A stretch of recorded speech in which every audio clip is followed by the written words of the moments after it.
My key slid into the lock with a soft click, the kind that usually meant comfort, except today it sounded like a warning.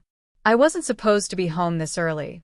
Monday mornings in Manhattan traffic usually kept me crawling until at least 7, but a last-minute client cancellation had freed my evening. For once, I wanted the quiet of my own house. Instead, the first thing I heard was the shuffle of cardboard scraping against hardwood. I froze in the narrow hallway. The scent of my mother's lavender lotion drifted from the living room, a smell I hadn't associated with my apartment in years. "Careful with the glassware," my father's voice whispered urgently. My heartbeat ticked like a metronome gone wild. I edged forward, heels sinking into the runner rug. The sight stopped me cold. My parents crouched beside a half-sealed box, my coffee mugs wrapped in newspaper like fragile artifacts. My couch cushions already stacked against the wall. Mom looked up first. "Kara, Oh, honey, you're home early." Her guilty smile was the kind she used when I was a teenager and caught her reading my diary. Dad cleared his throat. "We were just helping you move into that cute little studio we found. Less rent, more manageable."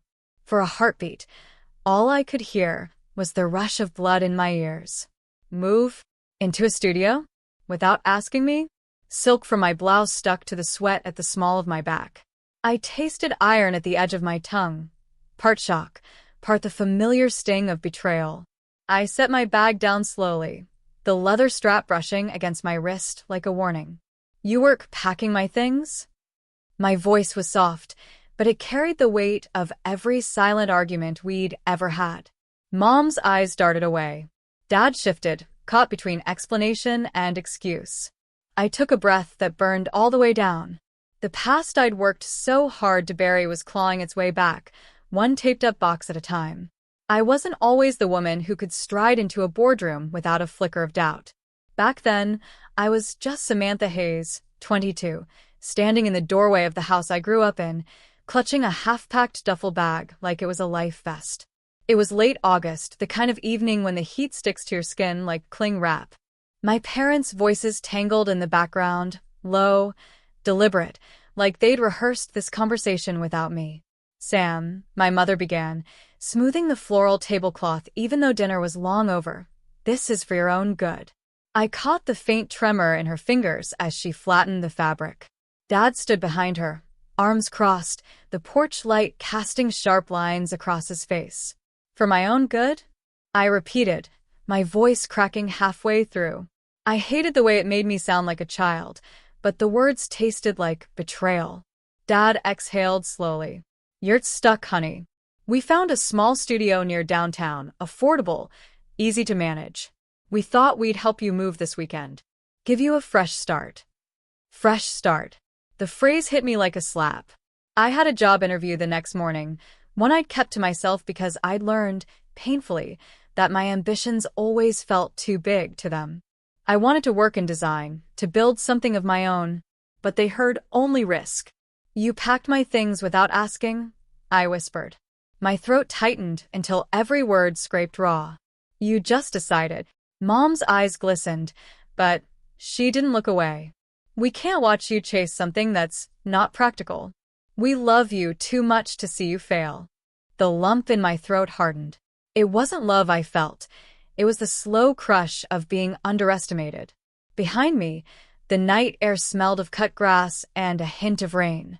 I tightened my grip on the duffel strap until the canvas bit into my palm. Then I remembered the little leather journal tucked inside, the one my grandmother had given me when I turned 16.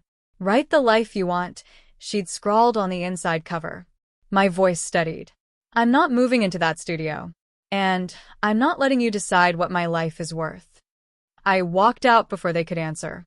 My heart pounded like it might break free, but each step down the porch felt like a door slamming shut. On their fear, on their smallness, on the version of me that needed permission. I still remember the first night I stepped into my tiny, rented loft in Portland. Bare walls, a single futon, and a window that framed a slice of moonlit sky. The smell of fresh paint clung to the air, sharp and almost metallic, and I breathed it in like a promise. That night, I promised myself that no one, not my parents, not the weight of their disapproval, would ever define the life I built. I took the job at a neighborhood coffee house the very next morning. It wasn't glamorous. Long hours, the constant hiss of the espresso machine, sticky counters that seemed to multiply no matter how often I wiped them down. But the rhythm of it gave me a strange sense of control.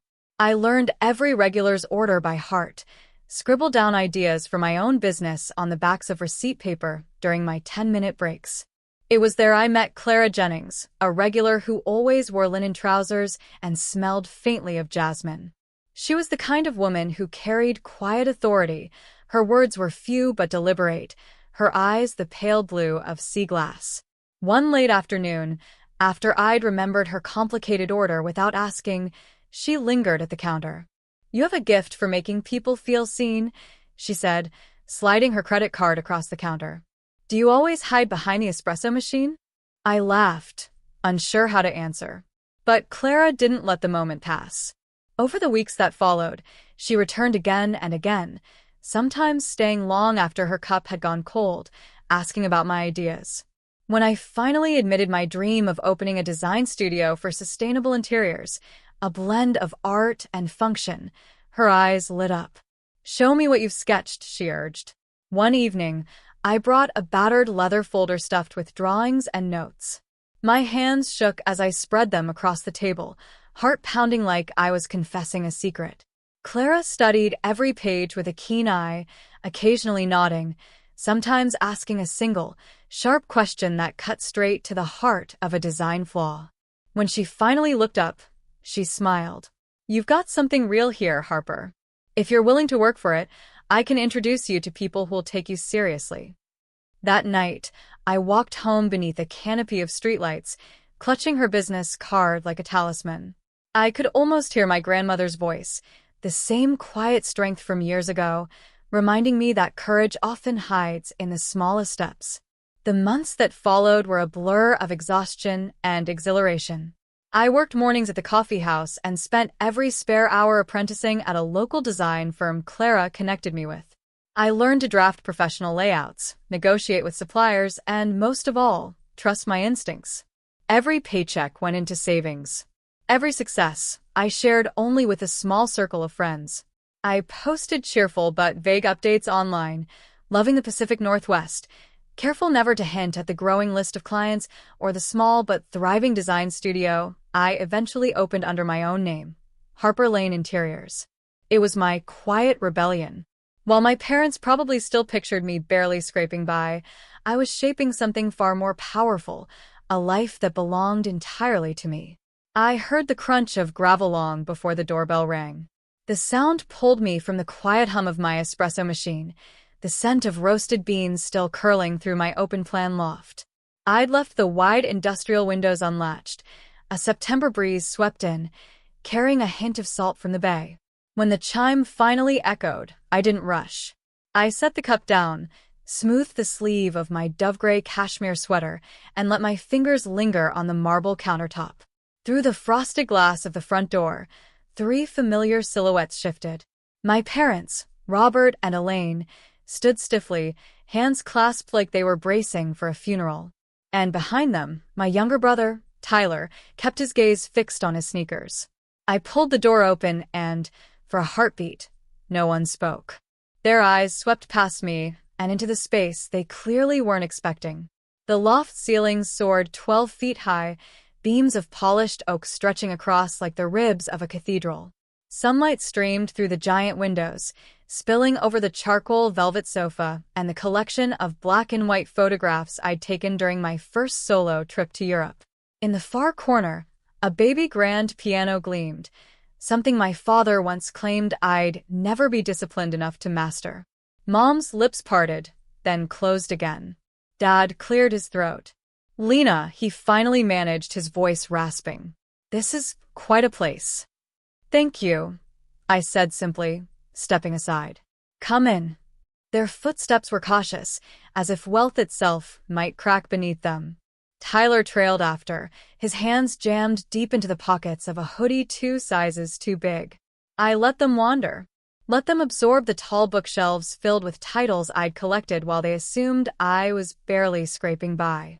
Let them notice the subtle artwork, a limited edition print from an artist they'd once mocked for being too abstract, a Persian rug I'd bought at an auction in Boston. When Mom's fingers brushed the edge of the marble dining table, she whispered, "Lena, this must have cost." She caught herself. "You're renting, right?" I almost smiled. No. "I own it." The room fell silent, save for the distant hum of the city below. Dad turned to me, his brows knitting. "Own it?" How? "I thought you were still in that tiny studio near the train tracks. The one we assumed." "You assumed a lot." I cut in, my voice even but firm. "That I'd stay small. That I'd fail." Tyler finally lifted his head. "You never told us you moved." "No," I said, meeting his wide-eyed stare. "I didn't." I walked toward the glass wall that overlooked the harbor, the city's skyline shining in late afternoon gold. "When I left, I built a life you never bothered to imagine for me. I launched my design firm 3 years ago. We handle projects in 3 states now. Last quarter's revenue alone could buy this building twice over." Mom sank into one of the velvet chairs, as if her knees couldn't hold her. Dad remained standing, his jaw slack. Your own firm?" His voice cracked, something like regret tangled in the sound. Yes. "And the studio you thought was my ceiling?" I tilted my head slightly. It was just the first stepping stone. Silence expanded like a held breath. I let them stand in it. Let them feel the weight of everything they'd dismissed. The girl they once tried to pack into a tiny studio now stood in a space that echoed with her own ambition. Dad finally lowered his eyes. Mom blinked rapidly, the way she always did when guilt pressed too hard. Tyler exhaled, a small, almost proud grin ghosting across his face. Only then did I step closer, my voice soft but unmistakably sure. "I wanted you to see for yourselves. I wanted you to know that I didn't just survive your version of my life, I outgrew it." The city lights flickered on in the distance, a constellation of proof glowing behind me. I let the silence stretch, the weight of it filling the open-plan living room like a slow, rising tide. The view of the Manhattan skyline behind me glittered in the dusky light, a silent witness to this long-awaited reckoning. My mother finally set down the throw pillow she'd been clutching, her knuckles pale from the grip. "Lena," she began. My name cracked in her throat. "We only wanted what was best for you. That studio, it was a start. We thought." I raised a hand, gentle but firm. "Mom, please. I've heard enough of what you thought. For years, all I heard was what you believed was best." My father cleared his throat, a sound more defensive than apologetic. "You were drifting.